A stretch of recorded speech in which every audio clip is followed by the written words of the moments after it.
You just gonna smile and look at it.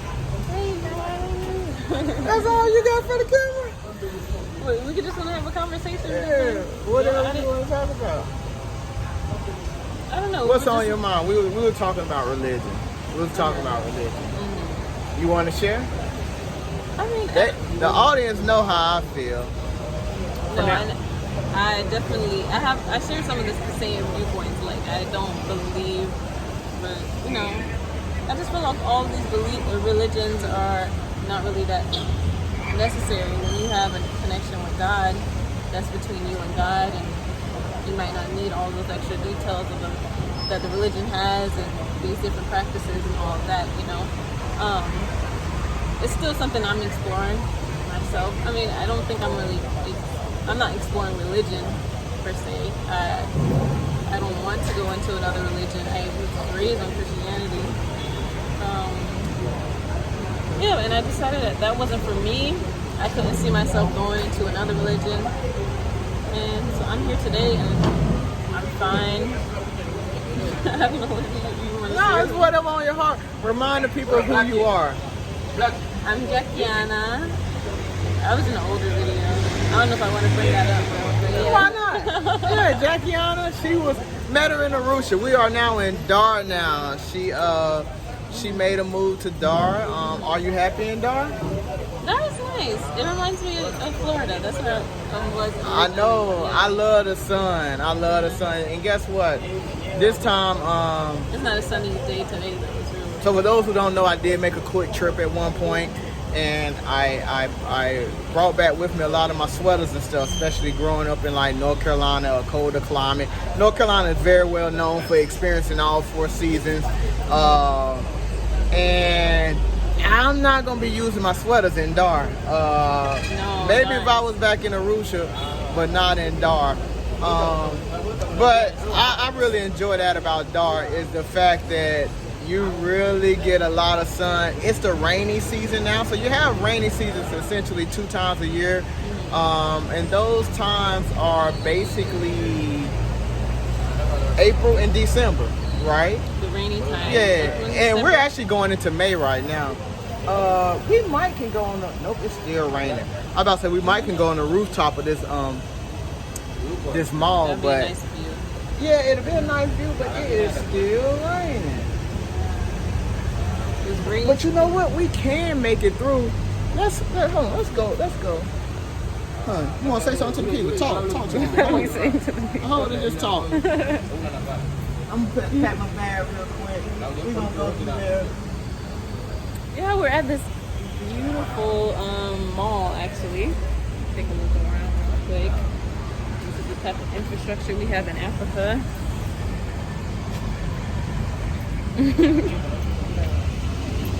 Still raining.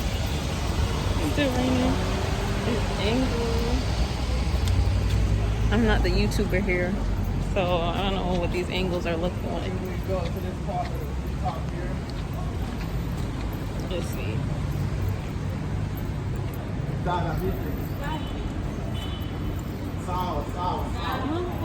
Something. So yeah. Cool. So you want to show them? Okay, cool. You can show them. So we're gonna go up here to the rooftop. They don't have a problem with us filming in here. I guess he's just chilling. He ain't sweating us like that. We're gonna go this way real quick. Oh, speaking of Dar, that's one thing I like about Dar. They always got some music going on in Dar. Everywhere you go. You pretty much gotta go down to the bar in Arusha or something to get music. That same ambiance. So we're getting up to this beautiful rooftop. I wish I could see. Let me get you a good angle, hopefully. Look at you. You look like you enjoying that camera. Alright, so what it feel like up here? You know, we probably could, if it get too bad though, we can just go over there and get up under that. That's cool. I had just thought about that. That's what made me want to go ahead and come up here. We'll look at that. That's beautiful. It was really nice up here earlier when the sun was out. It's still pretty nice though. I just remembered I need to buy me Ndogo Simu. That's small phone, cell phone for those who don't know. Ndogo Simu. Before I left the last time, my other one was damaged. I was actually in Zanzibar, and a big ocean was coming in, a tide was coming in, because it created a massive wave because a ferry had just went by us. And it took your phone. It didn't take the phone. I was just going out there testing the water. It was ankle high at the time. And by the time that ferry passed, bam, I had my book bag on just like this. Oh, wow. And it just wiped it out. So let me see. So that's cool. See, you like having that camera in your hand, don't you? I'm just trying to get it. So go ahead and say what you're gonna say to the people. Keep on talking. I don't know. What do you want to talk about? What were we talking about? No, we was talking about religion. You was touching on that. Mambo. Asante. Go ahead. Yeah, we were talking about religion. I mean, that's pretty much my standpoint on it. I don't feel like I'll ever go back to Christianity. No, it's definitely not for me anymore. And I've even considered, like, what will I do once I have children? Like, do I want my children to have some type of religion coming up and to give them a moral compass? But I guess after we had our talk just now, we had a little short talk, and I've talked to a couple of other people about it. I just feel like, at the end of the day, I just have to share with them my life experience, and give them their own options to choose what they want to do, but be a role model, basically. Absolutely. In that case, just be a role model and let them see, like, without Christianity or with all of these other religions, I'm still successful. I still have a moral compass. I know what good and bad is, what the difference between wrong and right, and making my decisions. So. Yeah, and you, in layman's terms, you are the moral compass. Yeah. That's why they chose you. Yeah. Oh, yeah, that's very true. Yeah. These kids don't just pop up. They choose who they want to be their parents. So, I'll tell you. This man, do you mind sharing your age? I'm 24. She's 24 and such a brilliant mind. I mean, I tried. Thank you. Somebody did a good job, and you're not disappointing at all. I mean, that's for real. So yeah, I mean, brilliant mind. I wanted to do a video with her because of her mind, because of the way she think and how she look at life. And I like to have, obviously, people on my channel that think, similar, and I like for their voices to be heard. She has endeavors and things that she want to do that if she's comfortable, she'll talk about some of those things either now or at a later date. But I say those things to say, really, I want people to really get a good idea about the type of knowledge and insight and just how spiritual this world is, and spiritual outside of the four walls of a church, a mosque, a temple, all those things, but real spirituality, because those things are just, they're just dictatorships, for a lack of words. So they really are. So we touched on religion. Tell the people the biggest difference between Dar and Arusha. I think both you and I are qualified to do that. She actually been over here longer than me. You've been over here how long? Last month made a year and a half. Whoa, yeah, a year and a half. Tell them where you're from. You just told them. You said Florida, right? Yeah, originally born and raised in Florida, of Haitian descent. And I just came here in September of 2020. September of 2020. Wow. Yeah. So, yeah, we're going on a year and a half. So America started acting up, and she had her bags loaded. out. She was out. She was out. And haven't been back since. And I don't have plans to go back anytime soon. No, Wow. That's not in my ministry these days. Okay. So she's from Florida. My dad is from the Sunshine State, so I got a little Floridian in me.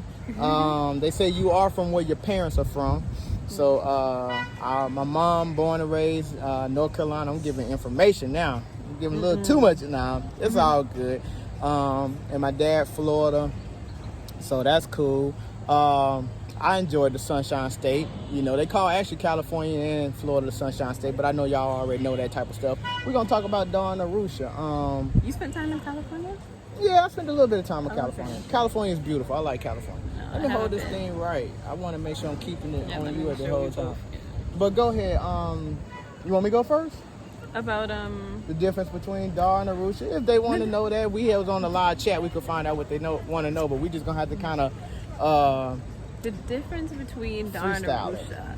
I spent way more time in Arusha. I'm just now back in Dar Salaam and giving that a go. But definitely a hotter climate in Dar Salaam. Definitely more city in Dar Salaam. It's gonna be hard to find like what we have here, this beautiful background in Arusha as often, but you can find this a lot here in Dar es Salaam. So more developed, more city, definitely hotter, and more expensive also as well. So I do believe it's the third. That arm getting tired. I do believe it's the third largest city in East Africa.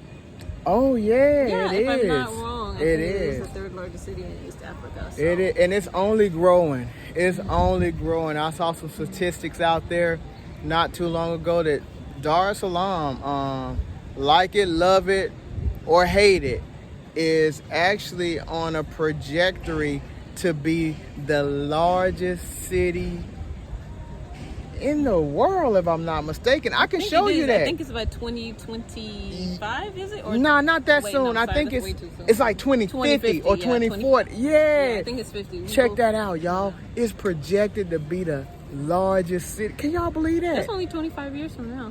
The largest city in the world, though. That's deep. That's big. Mm-hmm. And they got a lot of things in place. So that's very interesting, too. Mm-hmm. No, hold on. Yeah. See, the conversation getting good now. Because I'm sitting up here thinking, I think should we even tackle this? Because, see, that's why I like interviewing great minds. Where we going with this? We're going to uncover some stuff. Tanzania has more natural resources. Did you know this? Tanzania has more natural resources than any other country in different types of resources. Than any other country in Africa, even Congo. Different types. Different types. Yeah, I know. It's like now, maybe not as much in terms of the abundance of it, you know, in respect to what they have over there, but different types. I mean, that's why they say Africa is the past, present, and the future. That's true. I never heard that, but that's definitely true. But that's a perfect segue from what we were just saying. I like to connect the dots with information. Yeah. So what did we say prior to that? We were just saying that Dar es Salaam, it's not by coincidence that Dar es Salaam is projected to be the largest city in the world in the next 20, 30 years. Yeah. And it has the most natural resources. Yeah. They up to something. Keep your eyes open. Keep your eyes. She has the way that face she just made is the way I feel inside about that information as well. Yeah. Because that's not a good thing. That's some stuff that's like not necessarily that I celebrate because they just gave over some land to the Turks. Oh, I'm telling everything. You know what I'm saying? You better shoot your shots. Yeah. I don't care. I ain't tiptoeing across nothing. I'm not going to say nothing I don't know about, and I need to even corroborate some more information in terms of showing how many different resources it is with that Tanzania and the Congo. Because me, even personally, I thought for the longest it was the Congo, but I just was informed, to be transparent, by a homegirl, and I even told her, I was like, man, I need to research that a little more. Yeah, usually I hear the Congo. But I hear the Congo too. I can see that, though. But it's like the different type of, variety.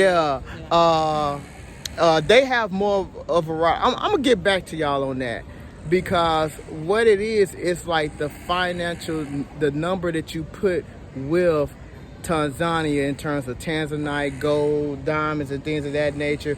Because Congo has an abundance. Because Congo is just so super massive, but it's not by coincidence. Like, why Tanzania? Why would Dar es Salaam? Dar es Salaam is not even necessarily considered to be a national touristy spot. It's not. Now, for the locals, in terms of Tanzanians, it's a place where they come, and it's their New York City of Tanzania. It's like, you come to make it. You come to thrive. That's very true. Absolutely.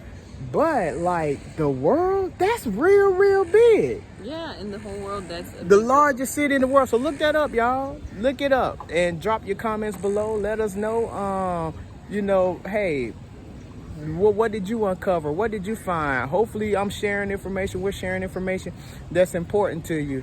But I feel that that's a whole nother conversation in and of itself. So that's Dar. Go ahead. Arusha. Yeah, we didn't get to Arusha. Arusha, it's definitely colder. I feel like it rains a lot more often there. It's rainier, colder. That's where you get more of the culture. That's what I would say. I would say you could definitely get more of the culture there. You can really see the tribalism there, and it's definitely less expensive as well. Not so many, not so overpopulated as well. That's what I can say about Arusha. I really liked Arusha. It's very peaceful. You can find a lot of greenery out there as well. Oh yeah, I mean it's the so I initially, for those who don't know, I initially came to Dar, but it wasn't long at all that I found my way to Arusha. Obviously visiting first and then coming back a few weeks later and settling in on a place. But yeah, it's green, it's pretty. Now don't get it twisted. I wish we could see some of these beautiful scenes over here. The ocean is right behind us. So I definitely like that. Definitely like that. But I'm with you on, Arusha is green. I love nature. Arusha is slower. Again, like we were saying, just coming up the stairs. The thing about Dar, it's a vibe everywhere you go. That's what I like. And I'm not even a nightlife person, but I just like to hear. I like that East African music. I love to hear that East African music. Yeah. What are some things you think they would want to know in detail about living experiences, or I don't know what to. I feel the diaspora. I feel like the diaspora, just in my personal experience, because I haven't been here in Dar es Salaam that long, but I feel like the diaspora are more close-knit in Arusha by far, compared to Dar es Salaam. I feel like people keep in contact with each other. I feel like people keep in contact with each other more, and they get together and they know where everyone is. If you want to be involved in the diaspora, Arusha is the place to do. That's just my opinion. Nah, that's good perspective. I spent so much time with the locals. You actually introduced me to a group, but I never quite connected while in Arusha. So, but same thing for Dar.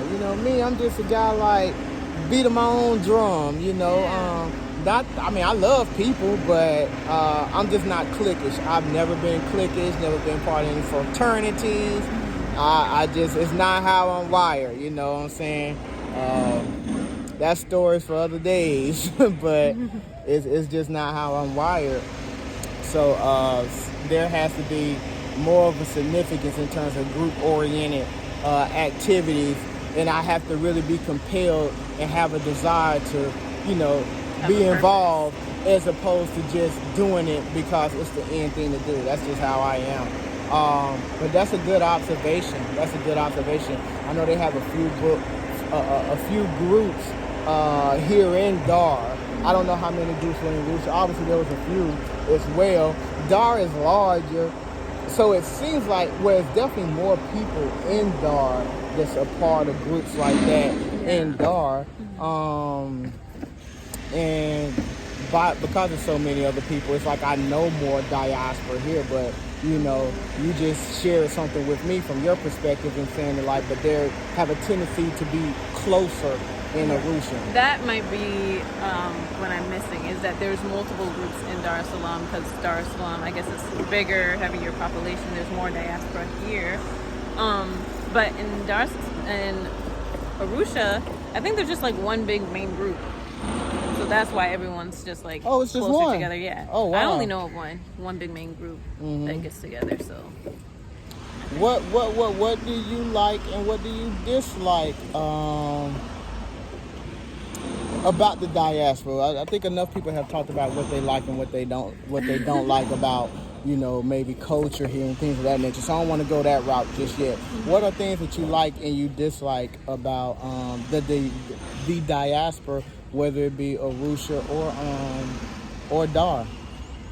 About the diaspora, I don't know.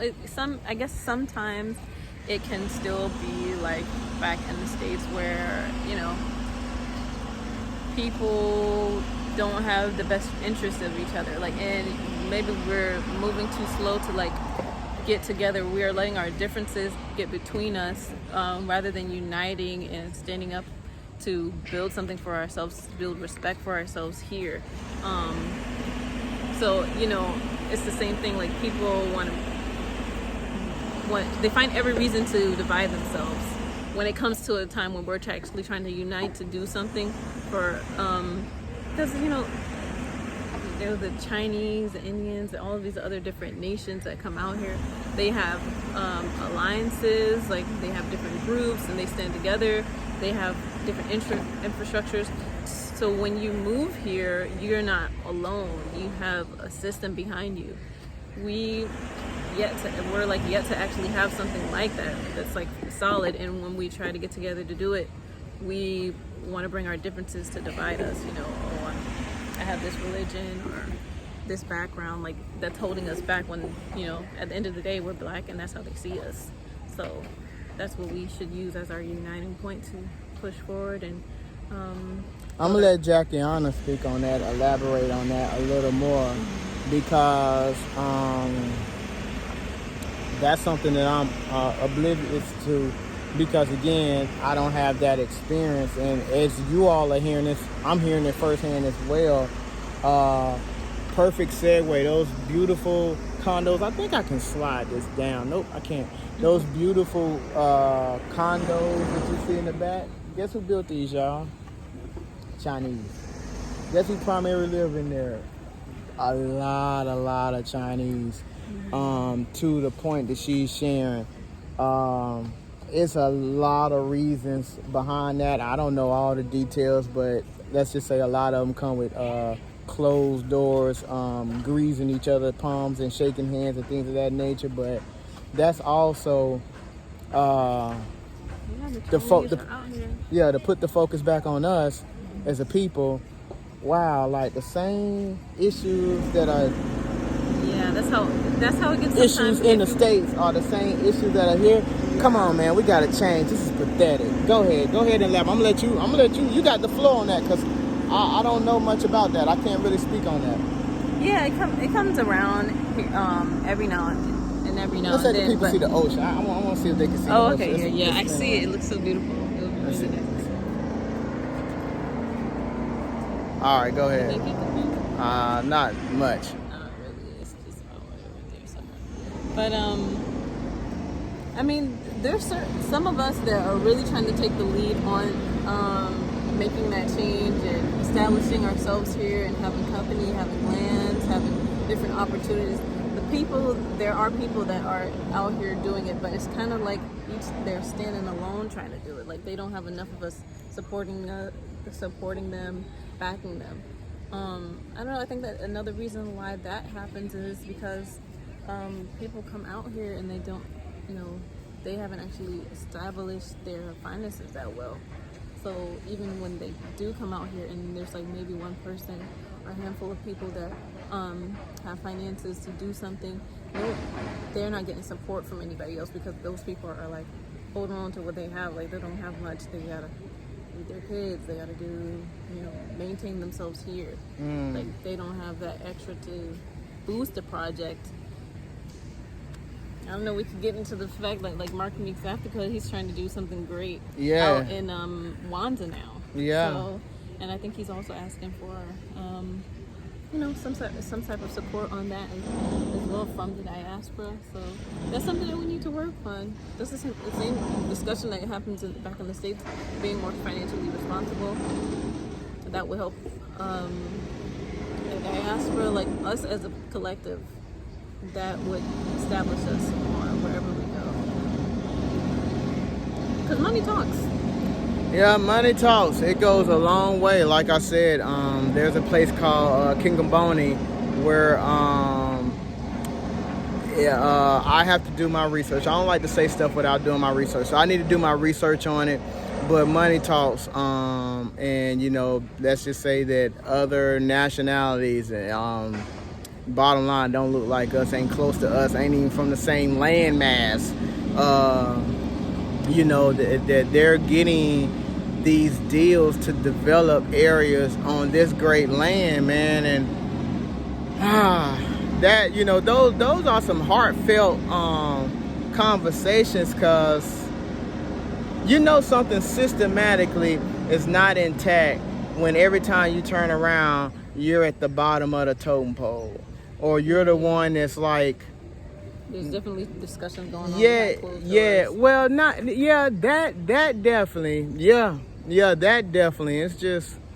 It's a couple of things along those lines, because it's just, I don't know, man. My mind is just kind of going now in terms of, because it's real sad. It's real sad when you look around and you have the same situations, regardless of, where we at. And especially the thing with religion, and I'm hard on religion for a lot of reasons, because I've studied it and I know it's baloney, in short.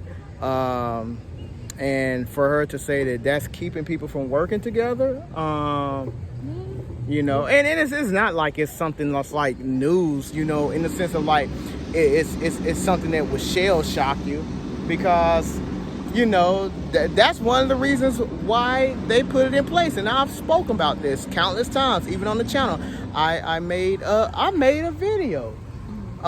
Religion is keeping Africa poor, and I showed you all. I just showed you who built this, nice, still in the process of building and finishing structure behind us that we turned around and gave you a different view. And I showed you how they're number one in the world in two things. They number one in the world in terms of they're the largest percentage group that don't claim any type of religions. You can deem them to be atheists. And their number one is, we see how they're moving on all the territories all across the world. So y'all let that marinate. Put that in your pipe and smoke it, as they used to say. I mean, for real, like, come on. I mean, hey, it's a saying, if it don't make dollars, it don't make sense. And I'm putting it together and I'm sharing with you how you see the nationality, the people group. They don't run around and they don't make their priority trying to save somebody. And I don't care who you talking about saving somebody. I'm talking about all of them that's supposed to be saving somebody. You just pick one. But they not picking any of them. And they making money the agenda.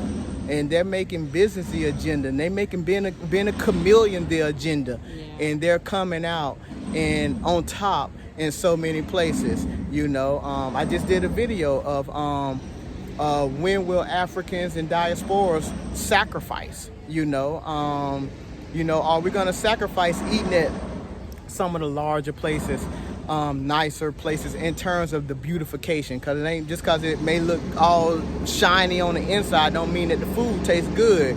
When are we gonna sacrifice and support each other and have that first and foremost, black first, as opposed to just always looking at like doing the things what they have deemed to be the end thing and a nice thing to do, and we always left hand in the bag, that bag of debt or whatever the case may be.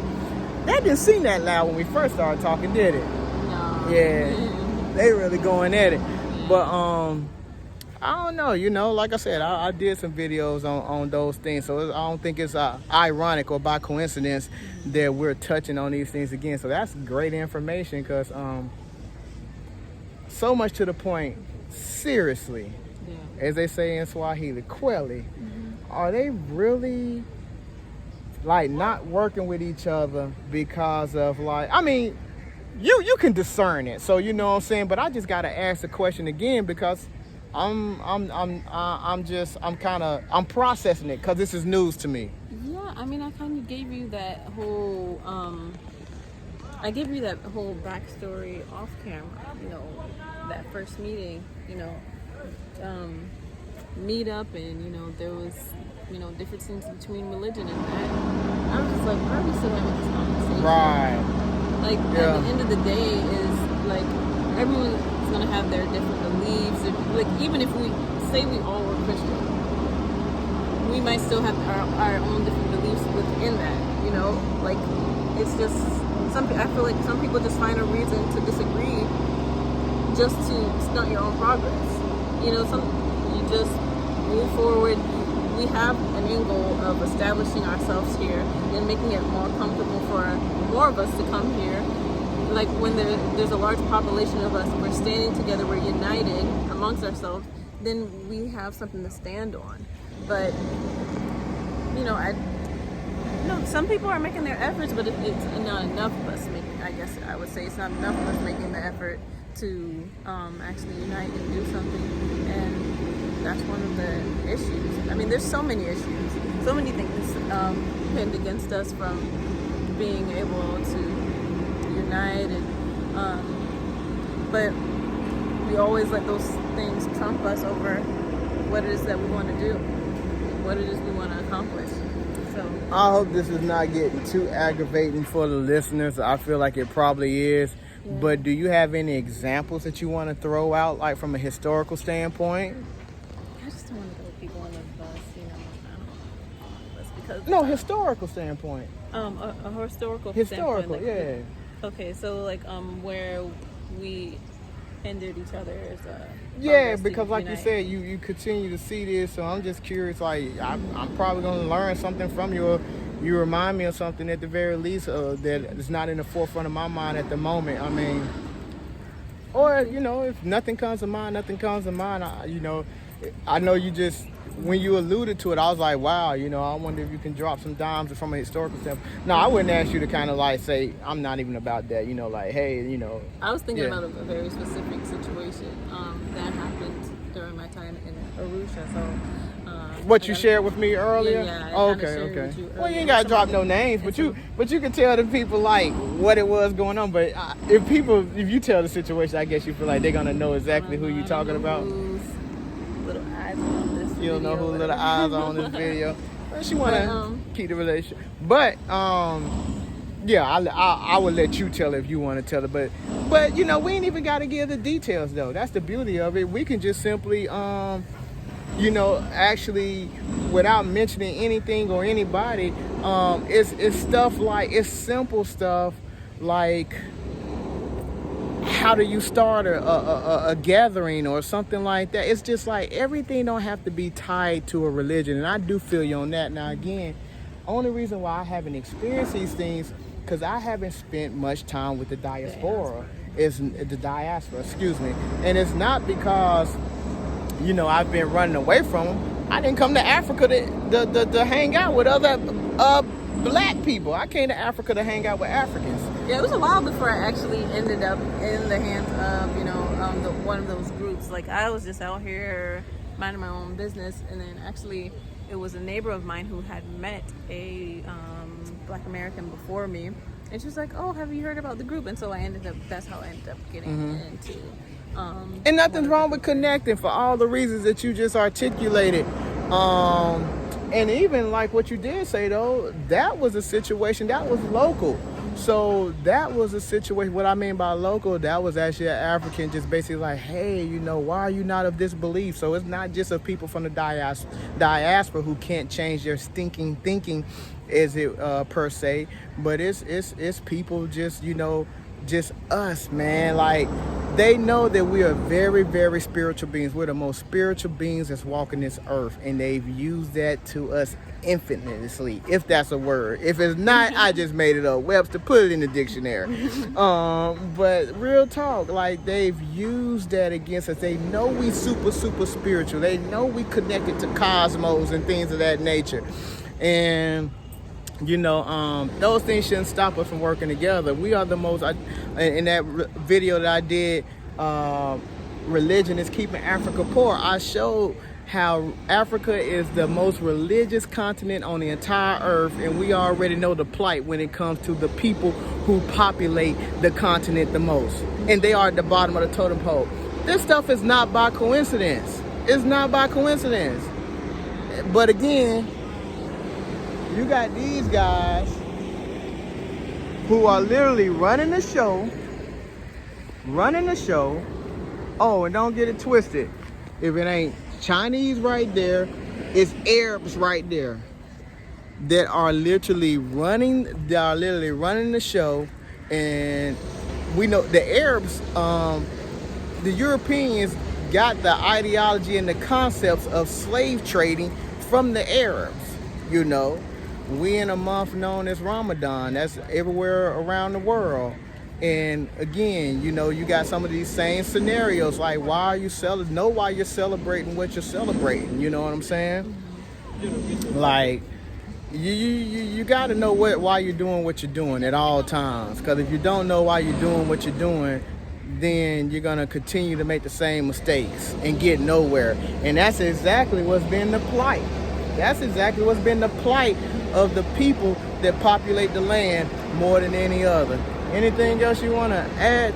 Yeah, you made a good point about, not knowing where you're coming from to be able to move forward. I mean, I think that's a lot of the issue with, diaspora. I feel like a lot of us come here and we're inspired to, speak with the locals and inspire them to be more forward thinking and understanding, the place of the oppression and what they've done to us. And it's all in the history. If they really wanted to do the research and really look into it, it's really not, we shouldn't have to go back and explain all of that. Like, that part, they should already have all of that back up. When we go and then explain racism to them, okay, I can understand we can give a different perspective from that viewpoint, because it's worse, I guess you could say, in the West, in America, maybe the UK as well, because we're the so-called minority there. So, man, that thing is so loud. Yeah, hopefully it's not so bad on the camera. Yeah. On the camera. Go ahead. You want to hold it? Let me see. Let me do it. All right, there we go. Go ahead, finish your thought. Yeah, knowing where you come from, the history is there. I remember actually talking to someone in Arusha, because when I first came to Arusha, I was really passionate about a lot of the things, about racism and my viewpoint on that and everything. And I remember just going on, just dropping gems on somebody, on my perspective on why I have prejudice against certain ethnicities. So it was like, I understand what you're saying, and I didn't get deep into the history because I knew I would start to hate them. Yeah, that's what he said. He said I didn't want to get into it because it will make you hate them. I guess that's some people's viewpoint. Yeah, that's most people's viewpoint. Good gracious, it's hollow as all get out right here. But that's most people's viewpoint, is that they would prefer, what they call it, ignorance is bliss. Yeah. They would prefer to stick their head in the sand about 90.99% of things, as opposed to grab the knowledge in regards to the bull by the horn and just face it. So yeah, I'm with you on that. Look at this thing is loud as car. They even got that written in Chinese. Oh wow. You see? I don't know if we're getting it related. Here, let me see. Hopefully that's on camera. Yeah, I see it written in. But can you imagine that? Like, why they have their own all their text out here? They're writing in Chinese for what? Yeah, I mean it's, bruh, it's real discouraging. That is Yeah, that's one of the things that can suck the air, it can suck the wind from under sails. It can suck the life out of a situation because, I mean, the task just continue to. But it just continues to seem insurmountable. Yes, you know, exactly. When you first come, you have all this hope and everything. Yeah, you're exactly right. Let's go over here. Maybe it won't be so loud right here. But when you first come, somebody just busted that out because it wasn't even busted out the other day when I walked over here. Construction going on. I ain't gonna go over there. It looks like that's obviously a construction area they don't want to be in. That's the road, so it's gonna be a little louder. But yeah. You want me to hold it? You good? I'm over here like twisting and turning. Oh, it's all right. So no, so you were saying that basically the writings and stuff that they have, and you was like, yeah, like why is that a thing? Like that should not just even be a thing. Like who the fuck? Like who's reading that? It's like you got all these black people around here, like they can't read the Swahili or English. I'm not even an advocate for English. That's why I work so hard on my Swahili. Like speak the language of the people. You know what I'm saying? But, no, I was saying about the text. It's like I don't know. It kind of makes you feel like. They want this place to be so heavily populated with Chinese in the future. Maybe that's their goal. They're trying to make another Chinatown. Like they're gonna have their whole population in here, and then everything's gonna be in Chinese. Crazy. You know, like when are we gonna learn? When are we gonna stop playing servant? You know what I'm saying? Like when are we gonna stop basically just giving everything away and letting everybody just take everything and just continue to be in servitude? That's another video I'm gonna do at some point too. I want to get your feedback on it right now, but why I'm thinking about, because I know I got ears over there just being honest on, and I want people to get the content and the message of what I'm saying. But bottom line, why we need to get out of being in service type why we need to stop providing service and being in servitude in terms of the industry, in any, whether it's being a waiter, whether it's being a shoe shiner, like, because what comes, in my opinion, and this is like a knowing, because it's just like common sense to me, what comes with having careers like that is it molds your personality, your character too. If you know what I'm saying. And I've thought about doing a video on that, like why we need to let that go. But again, that's gonna take some sacrifices because that's a lot of jobs. That's why what Mark is doing is so good, because he's creating opportunities. That's big. That's actually, you're springing something new onto me. That's very true. Like those positions of servitude, and it always makes me feel pretty uncomfortable to see our brothers and sisters in those positions, like, in positions of servitude. I mean, even when it's like locals with locals sometimes. It's like that one person that's a government official, and then, have somebody shining their shoes. I mean, it is what it is. That person's still getting paid to do that job. That's how they make their money, but yeah, it's a bit uncomfortable, especially when you're going to a restaurant and it's predominantly owned by a foreigner, and then you have your brothers and sisters serving you. And I've been in positions where the server just looks like they're so oppressed, like they feel scared to even have a conversation with you. I mean, maybe their English is not that strong, but they just feel they have like this meek demeanor, like they're very timid, they can't speak up. Like I'm talking like this, and they're barely whispering. I'm like, they're just in this weird demeanor of like where they feel like they're uncomfortable in the situation. I've had like someone serve me, and this was earlier days when I was in Dar, and then it was like the lady was sitting in the back. It was an Indian lady that was sitting in the back of the restaurant. She was just like telling him to come over to come because he was talking with me too long. It was like he was talking with me too long. Like, what's he doing wrong? What is he doing wrong? Called him over. It was, and the place was empty. I was like the only person in there. It was just mad. It was so quiet. It was so awkward. I don't know. I just feel like, are they getting paid to do this job? Did she just find them in a position of need? Like, I don't know. It just felt very weird. It felt very uncomfortable to be in that situation. The more you talk about that, the more it just provides some substance to. When I'll get to that video, I don't know. Hey, drop it in the comments below. Give me you all's thoughts in terms of hearing information like that. You know. Have you ever been in a position like that where you're in a restaurant and you see like the server just seems uncomfortable? Yeah, absolutely. I mean, you see it. I would say you see it more times than not. You know, I mean, I would say I don't want to exaggerate and deal in any type of hyperbole, but I would say that, bro, and I'm not trying to exaggerate. I'll be super conservative, 7 out of 10 times, and that's being conservative. Oh, okay, you've been in that position. That they don't feel comfortable, especially like the longer they talk to you. They may start getting reprimanded. That's the right term, right?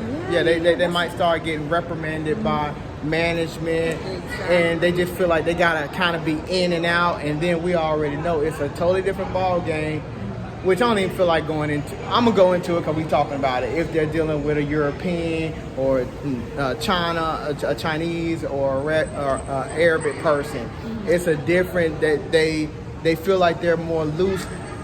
Not even necessarily loose. They do more smiling. Now I get a lot of smiles too, and just talking, greeting. It's like they seem more comfortable, you know. When you go to local-owned places, and like if the management is not Indian or like Chinese or whatever the case may be, when there's an ethnic person as a manager, another ethnicity is over a local's as like a manager or whatever the case. In my experience, I've seen in a lot of places, they just seem uncomfortable. It's like the management doesn't have that. I mean, they're trying to force them to be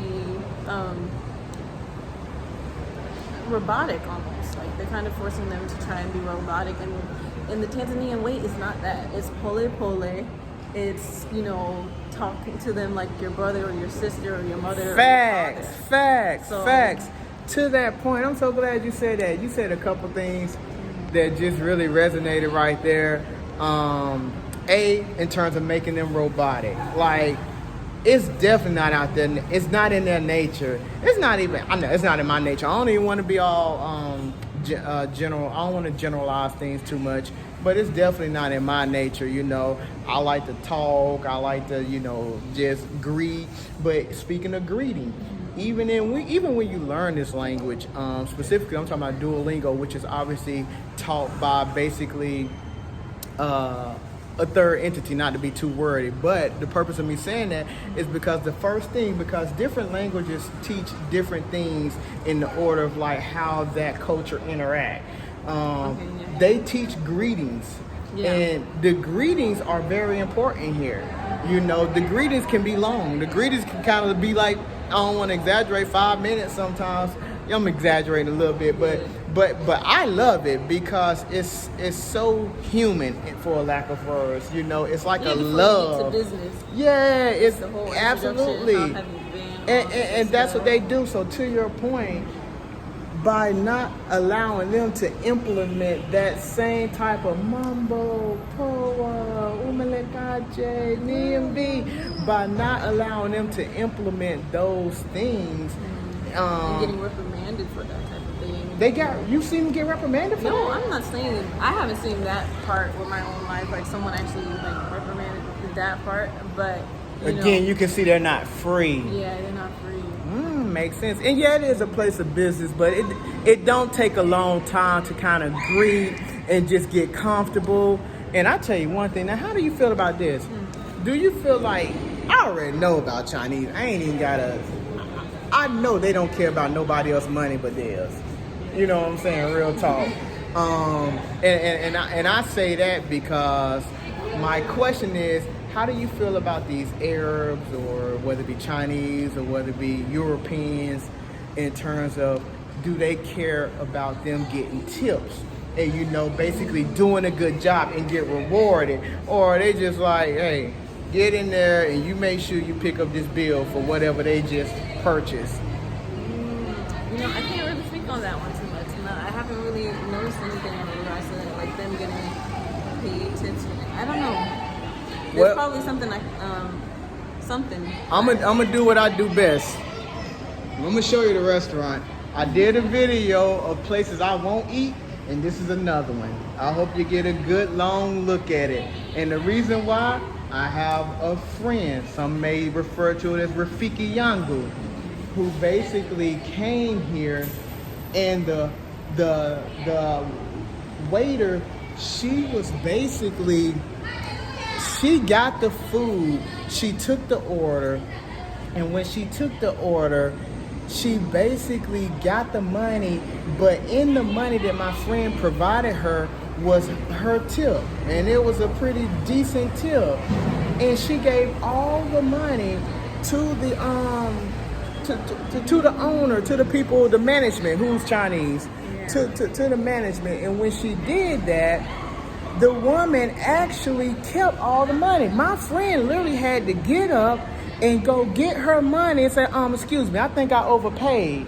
She got the money from her and then went back to the waiter and said, sister. And she would refer to her affectionately as Dada. Yeah. She said, Dada, this is for you.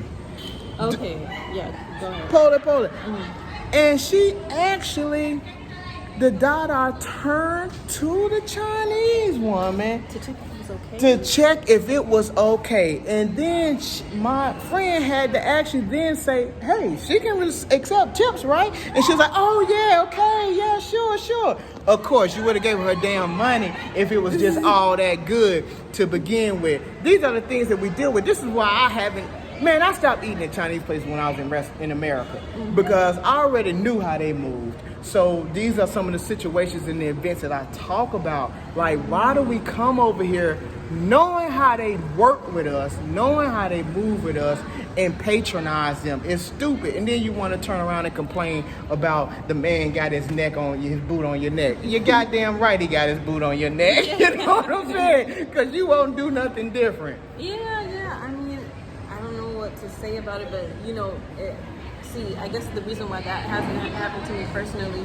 I always just kind of like, I separate it from the bill. The tip, I always separate it from the bill. I give them the bill and I, like, right then and there, I specify this is for you. You know, this is for you. So I haven't necessarily seen that whole interaction that's interesting though. I can see that happening, but yeah. Because I always assume like, okay, maybe they're not used to tips or they don't really understand that dynamic. So I just specify, you know, this is for you. And they may not be, but you know what? Even if they're not, I like the garden. It's just more beautified. I don't know how much longer we're gonna talk, but even if they're not, just think about that. Even provides more substance to what we're saying. Cause think about it. If that's a part of their job, why wouldn't they know that concept? Why wouldn't they be familiar with that process? Yeah, like, no, of course, in that situation, you know, they were being, misinformed or misled, I guess. But, you know, yeah, definitely weren't allowing them to have their tips in that situation. But actually, I've seen that happen in the States though. I'm not gonna lie, I was a waitress for it was just a small business. They wouldn't really allow us to keep our tips. We would have to bundle them together. I've seen small businesses, and I've seen that. And they were like, we're gonna have a ice cream party or a pizza party, and we, like, all the staff were looking at each other like, man, what the fuck? You know what I'm saying? man. We look like. Oh, bro, I would have gave that party. place 2 days. 2 days. And I would have been about that piece. Like, forget that, bro. Y'all can miss me with that. No, Yeah. so, but, certain managers would just, like, they wouldn't worry about it. We'd just let us keep our tips and whatever, but... What's this has a black on? What type of restaurant was this on? Indian on? Probably some damn Indians.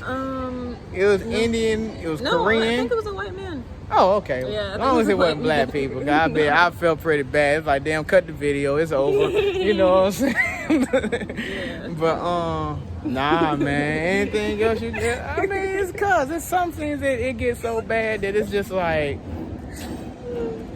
Ain't no point in talking about it no more. I got too much fight in me to say that I just gonna throw in the towel. As long as I got air in my lungs, I'm gonna continue to be an advocate because that's how I'm wired. But hey, the more you know, the more you realize how much you don't know, and sometimes the more you know, the more your heart grow, and sorrow for the situations. And yeah, I took that goddamn shit out the Bible. I know who said it, David, and I don't fuck with the Bible. Y'all know that, but I mean, it's the truth, and it's the closest thing that I could come to at that time, because it's the truth. It's the truth. But ain't no God hand no Bible out the sky and give it to nobody to say that. Damn it, it's just a good parable. It's a good saying to apply and recognize and acknowledge and all that good stuff. Because you better believe if I ever give you something like I just did and it wasn't verbatim but conceptually from the Bible, I'm gonna go in on it. And I had to go in on it. I'm gonna go in on it. What else? What's on your mind? I don't know. We definitely need to. Man, it's fly, bro. Good gracious. But go ahead. We definitely need to have these types of conversations, between ourselves, and get different perspectives. It's nice to have these meet up with you, and we hash it out and have different conversations about different topics that are on our mind, things that we've experienced, and just spreading awareness, about everything that's going on in the continent. Everything is not just sunshine and rainbows. A lot of us come here and we come through a honeymoon phase, and then reality sets in. Facts. And it's not so pretty. Not all that pretty. So that's a good way to put it. Mm-hmm. That's a good way to put a bow on this. I like what you just said. That's just reality. That's reality. And let's stop this not socializing or not affiliating with each other. On certain levels, I get it. You want to deal with people on a spiritual level in terms of their same spiritual basis, but when it comes to like business and stuff like that, that's divisiveness. That's separation. Ain't nothing coming from your books, whatever those books may be. Ain't nothing coming from your books that's righteous about that. That's for your that's for your destruction, and it's been proven time and time again. I've said before as well, and I noticed this long before I ever even said it on wax, is that look at white people and how they conquered and did a lot of things. They may use that religion as a tool for the moment, but once they're finished with it, they throw the baby out with the bathwater. And even right now, they also they also, even when they go to church and when they could conversate with each other and socialize and have events, man, their spirituality is on the shelf. They're not there for that. They're there for networking. They use it as a networking tool. We the only ones that show up the door and crawl through the door and crawl all the way to the altar and roll around the whole church. And like, bro, like we gotta stop separating ourselves on those bases. That stuff is for our destruction, and it's intentional, and they've been good at it, and like one of my favorite YouTubers say, General Sarana soon said it, I ain't gonna hate the man for doing that. I'm not gonna hate that oppressor for doing what he's supposed to do. Damn it, if you got your boot on somebody's neck, now we organically and authentically and just, you know, the way we're wired naturally as a people across the world, we don't move like that. We share, we give, we do all those things. But it's totally different, and that's why we've been able to identify for what it is for so long. And you, like, how can you be mad at them for doing what they're supposed to do? I saw somebody just put another, you know, wild cop arrest a little 7 or 11-year-old boy over in America the other day. Like, when are we gonna stop filming that shit and be men and go beat the shit out the guy for doing what he doing and then let it be changed? Because we have enough situations like that, then guess what? They not gonna be doing that. But as long as y'all just being hoes about it, just being honest, and I ain't disrespecting this young lady, I'm just talking. As long as y'all continue to act and move like that, then guess what? They gonna continue to treat y'all like that. And you gotta have a very distorted mind to think that they're supposed to do something else. They're taking hold and taking power of everything that you're giving them power for. You know, you're giving them the power to lord over you like this, and they doing exactly what they supposed to do, lord over you. Yeah, so if you're stuck on that aspect of it, like, that's not changing anytime soon. That's why it's important for us to just, you know, come together, unite, and see what it is that we can do, what action we can take to overcome it. Because some people they're still stuck on trying to figure out, how to get them to empathize with us, or like stupid stuff. But you know what? That's people who don't think for themselves. That's people who let the media be their navigator, their barometer, their guide. They don't think for themselves, and the media do that intentionally. You know, VP, Paul, the media, Asante, the media do that intentionally. You know, it's by design. And so, I mean, those people don't know themselves, and they I just got a little saying from my friend just the other day. She called people like that wind blowers. Whichever way the wind blow, that's the way they gonna go. And 90% of the world are wind blowers. They're followers. So I've seen that. Yeah. Play out. These mosquitoes coming out. I'm god doggone. Yeah. I'm old school. I'm up here. I'm gonna show you what I'm doing. That's I'm up here. Long way for you. Let me get it for you. I got it. Up here scratching my ankle, boy. But nah, that's good stuff. It's always nice talking to you, like you said. I know it's easy to talk to you. It's easy to do an interview with you because you have such a bright mind, you know, and yeah, full of wisdom. What they call y'all generation again? Because you got to be in the same generation as Mark. I think they call y'all like some Bluestone children or something. Or I've never heard of that one. I know, I ain't even. But it's something like y'all like these special, like, I don't even know what to call it. But are you saying the Indigo children? I think that's a whole different thing. Yeah, the Indigo, but it's something along those lines. I mean, but you know, both of y'all are, you know, very wise. Got a, you know, a lot more sense than. Go ahead. How old is he now? Mark is 21 now. 21, yeah. Yeah. He 21. 21. I'm 24. You 24. Yeah. I would love to actually chop I it up like with connecting Mark with one day. these young people. She seemed like she's my peer. I'm 42. She 24. You know what I'm saying? But hey, don't judge a book by its cover. You know, wisdom is wisdom. Yeah, and in my case, I'm younger than you, so I'm taking some of your wisdom and we're having different conversations. But, you know, it doesn't have to be that way. Just because, you know, you could be the same age. You can learn from anybody, you know.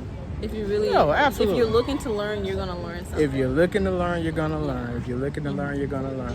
Well, I don't know. That's all I got. I know we could keep going, but yeah, that was pretty cool. So, she gonna share with you all one day about her endeavors. This is a very gifted young lady. You say she's well spoken, easy on the eyes for any single young man out there. But I will say also, she's good with her hands. You want to give my ideal about what you do? I might as well, because that might be misconstrued the wrong way. Nah, that can't be it. I'm self-taught fashion designer, and yeah, I'm making my own clothes and building up my own company out here with tailored-made clothing. So you're gonna hear about that soon, for sure. Make sure you message me. I'm gonna put that link in the description, and just in terms of her name, the name of her brand. So when you do see it, you'll recognize who it is. Tailor-made clothing. Yeah. That's the name. No, tailor-made clothing. Oh, I apologize. That's the term. Yeah. Yeah. You got a name that you want me to put in the description? I'm working. I have to legalize the name. Okay, Yeah, cool. I gotta make sure it's not taken already. So yeah, that's on the way for sure. You'll hear about it. Well, I'm about to start dancing, y'all. These mosquitoes tearing me That's up. one thing about Dar Salaam. Yeah. It's pretty much the same in Arusha too. No, it ain't either. No, I mean you're gonna get bit, but You will, it's way worse than Dar Salaam. And then at a certain time of year, like around I think like October, November, December, you don't even really have mosquitoes like that. in Dar. In Arusha.